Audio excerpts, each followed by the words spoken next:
America, advancing in technology. Like this. Someday. Not yet. But in the 1800s, we start to see technology advancing at a quite rapid pace. And that pace, honestly, still continues to this day. And that technology is really going to influence and impact politics and culture and all sorts of other things in the United States. So that's what we're looking at today. Much of it, we're going to look at transportation. And transportation, while seemingly a not significant piece of technology, it really does impact the way the country works and runs and how people interact. Which, when we're getting up to a civil war, that interaction becomes quite important. So first off, we have land transport. Up until this point, a lot of people, most people, are going by horse. And if you are wealthy enough, maybe you have, like this, a stagecoach. And the roads themselves, quite bumpy. They're not well maintained. And especially in rainy seasons or after winter, the roads are covered in mud. So even though you might have a road, if you have one of these stagecoaches, it's very easy, or a wagon even, very easy to get stuck in the mud. Even horses, if you're just going along on your horse, is quite difficult in such conditions. So the need arises for improved transportation on land. And namely, this occurs with the creation of what's known as turnpikes.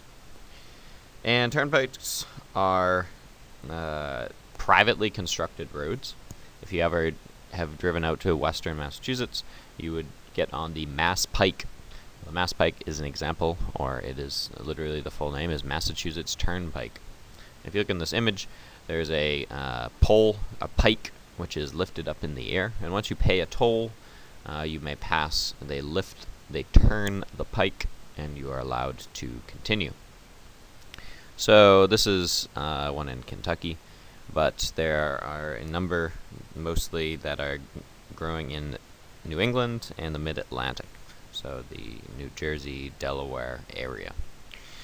So since the roads are terrible, the cost of shipping becomes rather high.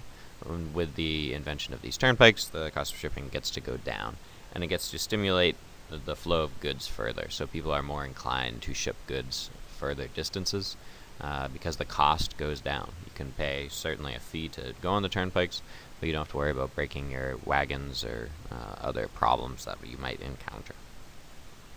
So the roads are improving. And if you want to forego roads altogether, well, we have canals.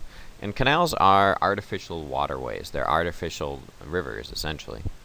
And it's really in response to the fact that the roads are poor, and that it is easier to transport goods, in many cases, on water than on land. And it really begins with the Erie Canal. This is actually part of the Erie Canal. Started in 1817. So in 1817, they begin the Erie Canal. And the Erie Canal goes through upstate New York. It spans 363 miles. It took 8 years to complete. And it connected Lake Erie with the Hudson River. So it allowed the Great Lakes to be now connected to New York City by water. And in response to the Erie Canal, it experiences massive profits. Everyone that wants to ship from the Great Lakes, instead of going all the way around northern or northeastern Canada, you are now able to quickly get to New York City. So the owners of it make outstanding profits, which means a lot of other people want to build canals as well. And by 1837, so within 20 years, 3,000 miles of canals had been built in America.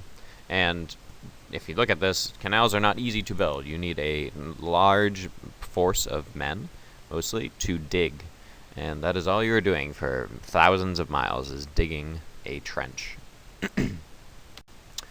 For those not interested in digging or interested in sailing elsewhere, we have clipper ships. And clipper ships are massive ships, as you can see in this image, that have quite large sails, and they're able to travel very quickly. And clipper ships mostly are being used to travel across the major oceans of the world, especially the Atlantic and the Pacific.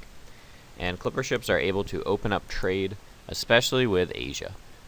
So ships are going to China and Japan.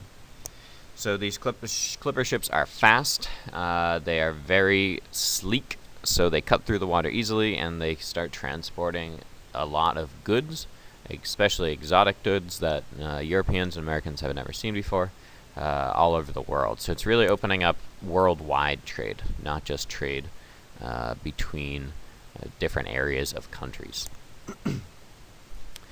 However, the clipper ships, while impressive and quite lovely, they are soon to be replaced with machine-powered boats. And the first ones we have are steamboats. Steamboats, they're invented by Robert Fulton. He built what's known as the Claremont in 1807. And the impressive and amazing thing about steamboats is they could travel upstream. Now, it's easy to travel down a river. You are going with the current. It is a whole nother story, if you remember from the Lewis and Clark video, that they're literally pulling a boat upstream for miles and miles and miles. And if you recall from the video, some days they only make it 1 or 2 miles in one day. Steamboats, on the other hand, they could power up a river very, very quickly. Especially they start becoming utilized on the Mississippi, which, as the country is expanding west, you have all the goods of western farms and people. They are transported on the Mississippi. And steamboats are the way that these goods can travel to market. So American industry and American production becomes profitable. Instead of being stuck on a river somewhere hoping to get sold, now we have technology that can transport it. Railroads. We have railroads, a semblance of them. Now, the first railroad opens up in 1830, and they're like this. They're not extremely impressive, but they are another way that goods are being transported. And very quickly, railroads replaced the canals, which is why we do not have many canals that you hear of today. And with the railroads, we have telegraphs. We have the Morse code, invented by Samuel Morse. And along the railroad lines, they would string up these telegraph lines. And on these telegraph lines, you could send an electric signal of dots and dashes. So these signals were able to transmit messages, and suddenly communication has gone from just sending letters to almost instantaneous communication across hundreds and thousands of miles. To quickly get away from technology and lead into a bit of what we're going to, or not technology, but transportation, and lead into what we're doing on Monday, we have the cotton gin. Cotton gin is invented by Eli Whitney. This is his patent that he submits, 1794. The left-hand one is the actual document, and right-hand one is more better-looking transcription. But the whole point of cotton gin is to remove seeds from cotton. And if you haven't seen what cotton looks like with seeds, well, here it is. It's pretty dirty. When you pick cotton, it has a lot of junk in it. And the process to remove all these seeds and essentially dirt is pretty time-consuming.